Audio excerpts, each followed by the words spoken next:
নমস্কার, আমি শ্রী রবীন্দ্রনাথ রক্ষী, ঝাড়গ্রাম জেলার নয়াগ্রামে বাড়ি।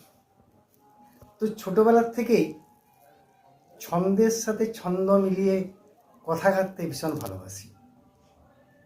আমার এই ছোট্ট দোকান, এটি আমার ব্যবসায়িক প্রতিষ্ঠান, আমার সামনে। অবসর টাইম আমি লিখি আর বই পড়ি। 2024 সালে এই যে দেখুন, সেরা পাঠকের অ্যাওয়ার্ড পেয়েছিলাম। আবার গত 2025 সালেও ঝাড়গ্রাম জেলা থেকে সম্বর্ধনা দিয়েছিল। এই যে 31/8/2025 সেরা পাঠক ঝাড়গ্রাম জেলা থেকে। ভোট আসছে, ভোটের হাওয়ায় যদিও এখনো উঠেনি, তবুও তো ভোট তো এসেই গেল প্রায়।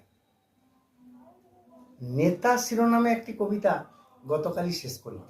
এই নেতা কবিতা সহ আরও অনেক কবিতা আপনাদের আমি শোনাবো। আপনারা সঙ্গে থাকবেন। নমস্কার।